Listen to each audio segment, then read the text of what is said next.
Alexander the Great by Jacob Abbott.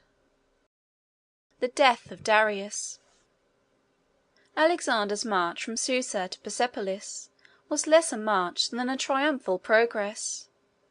He felt the pride and elation so naturally resulting from success very strongly. The moderation and forbearance which had characterized him in his earlier years gradually disappeared as he became great and powerful. He was intoxicated with his success. He became haughty, vain, capricious, and cruel. As he approached Persepolis, he conceived the idea that, as this city was the capital and centre of the Persian monarchy, and as such, the point from which had emanated all the Persian hostility to Greece, he owed it some signal retribution. Accordingly, although the inhabitants made no opposition to his entrance, he marched in with the phalanx formed, and gave the soldiers liberty to kill and plunder as they pleased. There was another very striking instance in the capricious recklessness now beginning to appear in Alexander's character, which occurred soon after he had taken possession of Persepolis. He was giving a great banquet to his friends, the officers of the army, and to Persians of distinction among those who had submitted to him. There was, among other women at this banquet, a very beautiful and accomplished female named Thasus. Alexander made her his favourite and companion, though she was not his wife. Thais did all in her power to captivate and please Alexander during the feast by her vivacity, her wit, her adroit attentions to him, and the display of her charms; and at length, when he himself as well as the other guests were excited with wine, she asked him to allow her to have the pleasure of going herself and setting fire, with her own hands, to the great palace of the Persian kings in the city. Thais was a native of Attica in Greece, a kingdom of which Athens was the capital. Xerxes, who had built the great palace of Persepolis, had formerly invaded Greece and had burned Athens, and now Thais desired to burn his palace in Persepolis to gratify her revenge by making, of its conflagration, an evening spectacle to entertain the Macedonian party after their supper. Alexander agreed to the proposal, and the whole company moved forward. Taking the torches from the banqueting hall, they sallied forth, alarming the city with their shouts, and with the flashing of the lights they bore. The plan of Thais was carried fully into effect, every half-intoxicated guest assisting, by putting fire to the immense pile wherever they could get access to it. They performed the barbarous deed with shouts of vengeance and exultation. There is, however, something very solemn and awful in a great conflagration at night, and very few incendiaries can gaze upon the fury of the lurid and frightful flames which they have caused to ascend without some misgivings and some remorse. Alexander was sobered by the grand and sublime but terrible spectacle. He was awed by it. He repented. He ordered the fire to be extinguished, but it was too late. The palace was destroyed, and one new blot, which has never since been effaced, was cast upon Alexander's character and fame. And yet, notwithstanding these increasing proofs of pride and cruelty which were beginning to be developed, Alexander still preserved some of the early traits of character which had made him so great a favourite in the commencement of his career. He loved his mother, and lent her presents continually from the treasures which were falling all the time into his possession. She was a woman of a proud, imperious, and ungovernable character, and she made Antipater, whom Alexander had left in command in Macedon, infinite trouble. She wanted to exercise the powers of government herself, and was continually urging this. Alexander would not comply with these wishes, but he paid her personally every attention in his power, and bore all her invectives and reproaches with great patience and good humour. At one time he received a long letter from Antipater, full of complaint against her, but Alexander, after reading it, said that they were heavy charges, it was true, but that a single one of his mother's tears would outweigh 10,000 such accusations. Olympias used to write very frequently to Alexander, and in these letters she would criticize and discuss his proceedings, and make comments upon the characters and actions of his generals. Alexander kept these letters very secret, never showing them to anyone. One day, however, when he was reading one of these letters, Hephaestion, the personal friend and companion who has been already several times mentioned, came up half playfully, and began to look over his shoulder. Alexander went on, allowing him to read, and then, when the letter was finished, he took the signet ring from his finger and pressed it upon Hephaestion's lips, a signal for silence and secrecy.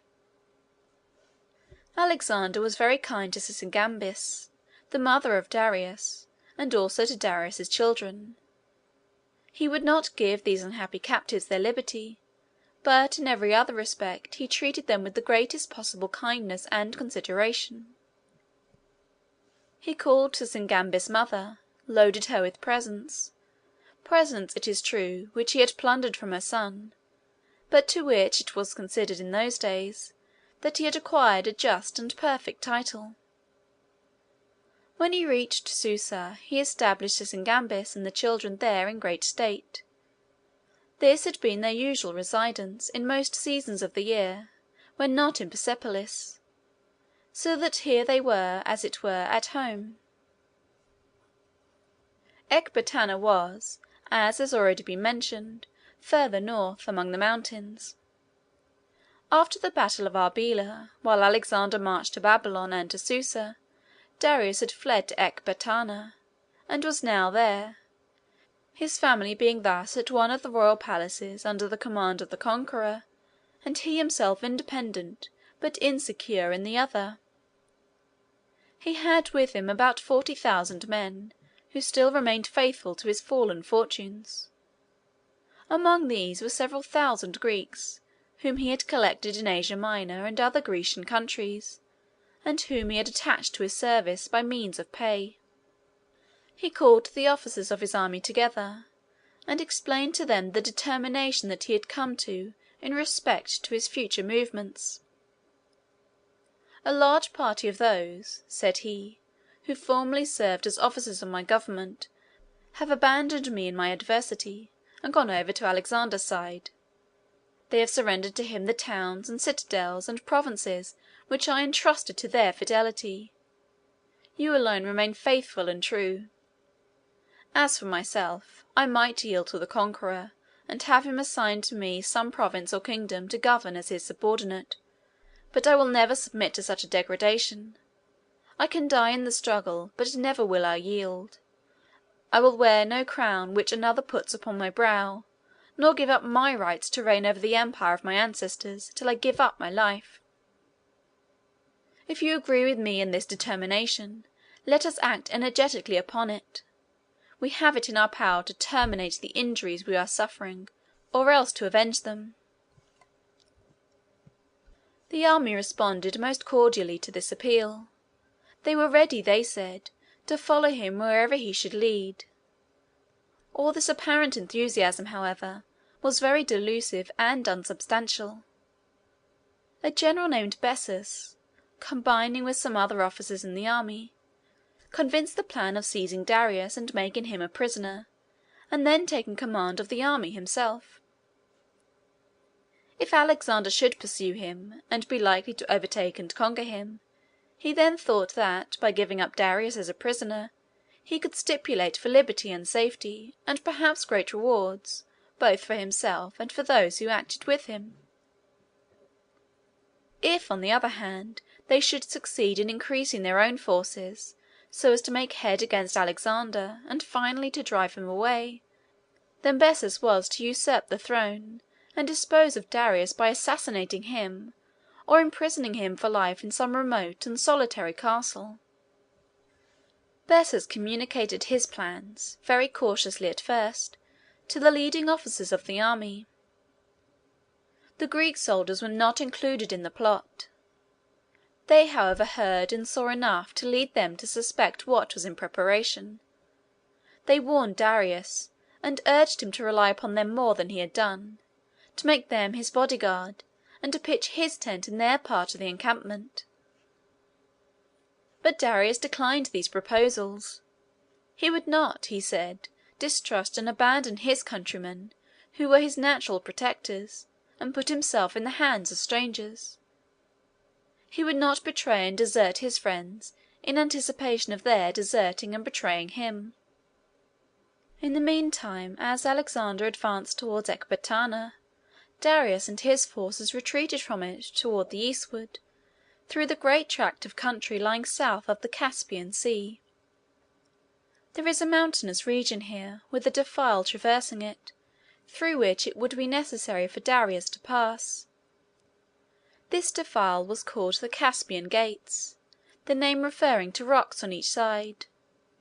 The marching of an army through a narrow and dangerous defile like this always causes detention and delay, and Alexander hastened forward in hopes to overtake Darius before he should reach it. He advanced with such speed that only the strongest and most robust of his army could keep up. Thousands, worn out with exertion and toil, were left behind, and many of the horses sank down by the roadside, exhausted with heat and fatigue, to die. Alexander pressed desperately on with all who were able to follow. It was all in vain, however. It was too late when he arrived at the pass. Darius had gone through with all his army. Alexander stopped to rest his men, and to allow time for those behind to catch up. He then went on for a couple of days, when he encamped, in order to send out foraging parties, that is to say, small detachments, dispatched to explore the surrounding country in search of grain and other food for the horses. Food for the horses of an army being too bulky to be transported far, has to be collected day by day from the neighbourhood of the line of march.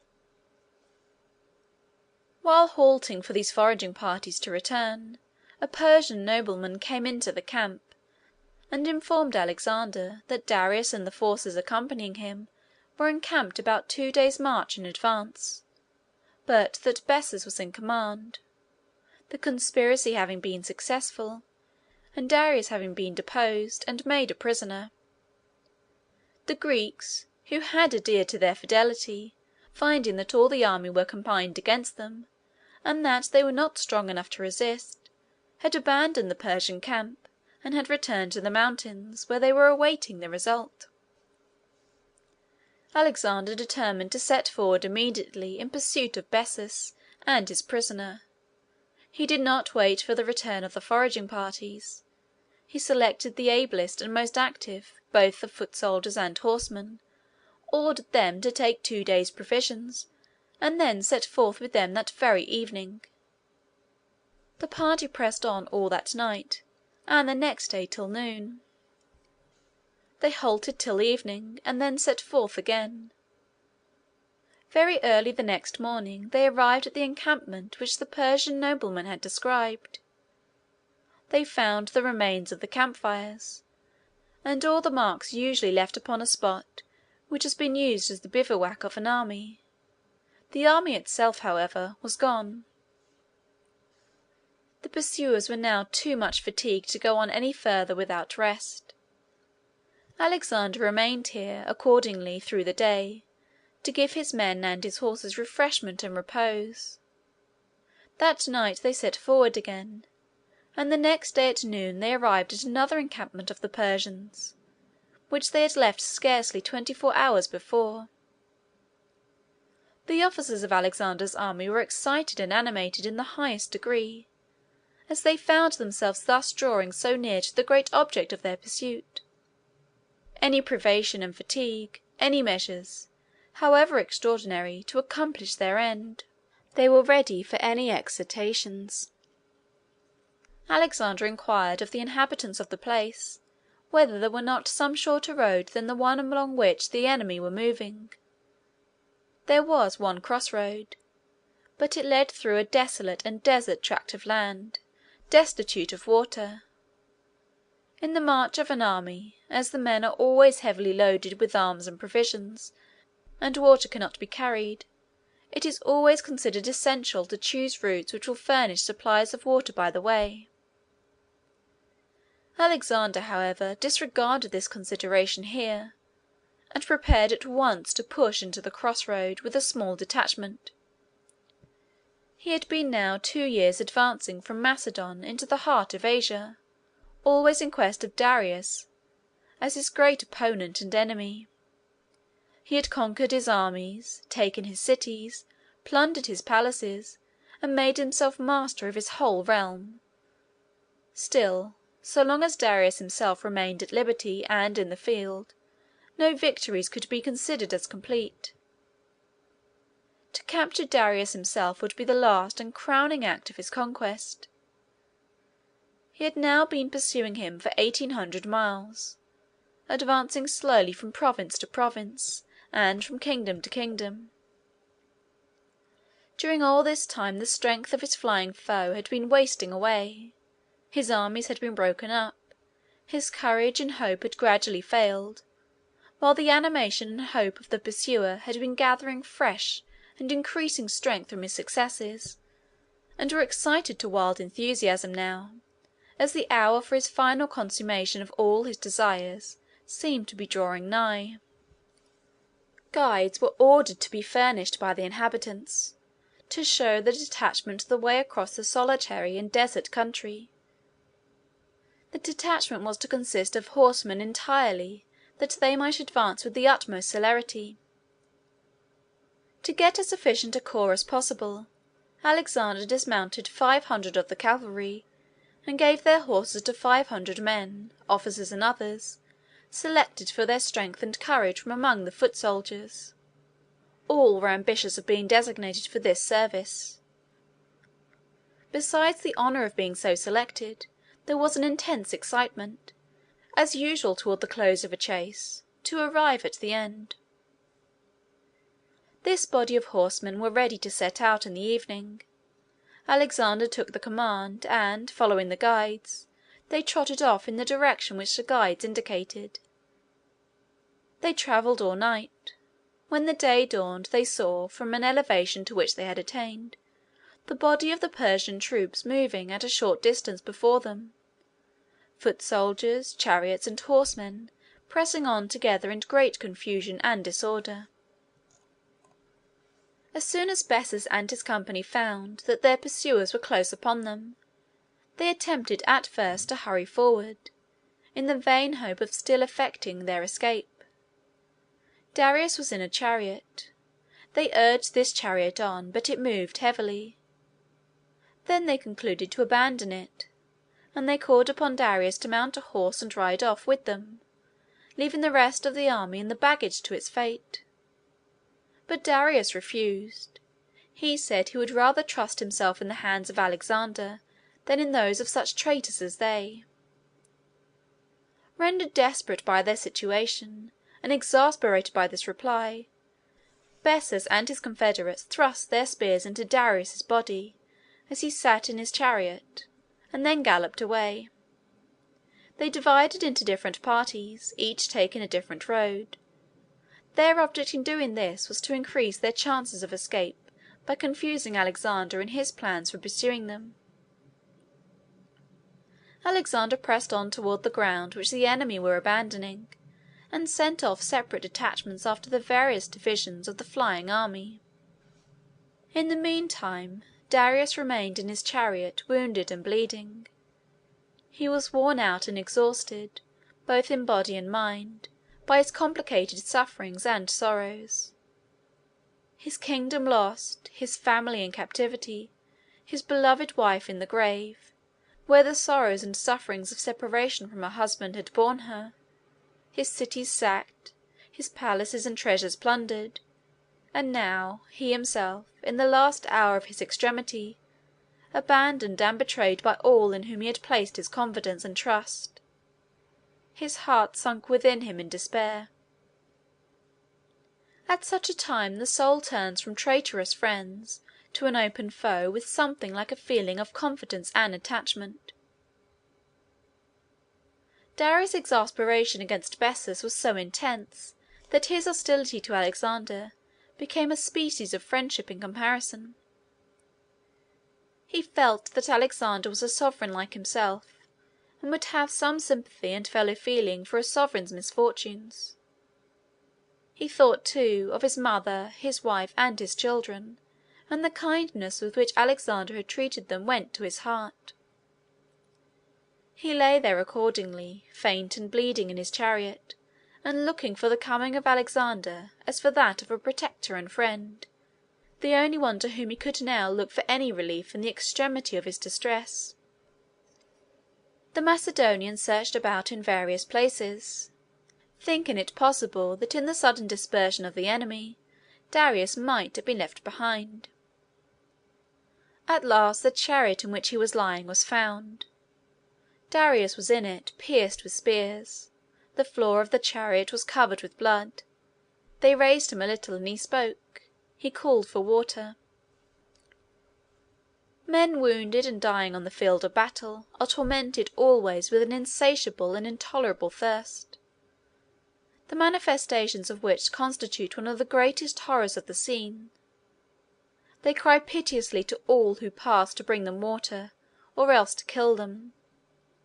They crawl along the ground to get at the canteens of their dead companions, in hopes to find, remaining in them, some drops to drink. And if there is a little brook meandering through the battlefield, its bed gets filled and choked up with the bodies of those who crawled there, in their agony, to quench their horrible thirst and die. Darius was suffering this thirst. It bore down and silenced, for the time, every other suffering, so that his first cry, when his enemies came around him with shouts of exultation, was not for his life, not for mercy, not for relief from the pain and anguish of his wounds. He begged them to give him some water. He spoke through an interpreter. The interpreter was a Persian prisoner whom the Macedonian army had taken some time before, and who had learned the Greek language in the Macedonian camp. Anticipating some occasion for his services, they had brought him with them now, and it was through him that Darius called for water. A Macedonian soldier went immediately to get some.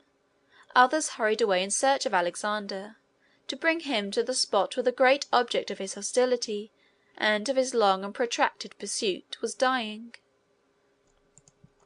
Darius received the drink. He then said that he was extremely glad that they had an interpreter with them, who could understand him, and bear his message to Alexander. He had been afraid that he should have had to die without being able to communicate what he had to say. "Tell Alexander," said he then, "that I feel under the strongest obligations to him, which I can now never repay, for his kindness to my wife, my mother, and my children. He not only spared their lives, but treated them with the greatest consideration and care, and did all in his power to make them happy. The last feeling in my heart is gratitude to him for these favours. I hope now that he will go on prosperously, and finish his conquests as triumphantly as he has begun them." He would have made one last request, he added, if he had thought it necessary, and that was, that Alexander would pursue the traitor Bessus, and avenge the murder he had committed. But he was sure that Alexander would do this of his own accord, as the punishment of such treachery was an object of common interest for every king. Darius then took Polystratus, the Macedonian who had brought in the water, by the hand, saying, "Give Alexander thy hand, as I now give thee mine. It is the pledge of my gratitude and affection." Darius was too weak to say much more. They gathered around him, endeavouring to sustain his strength until Alexander should arrive, but it was all in vain.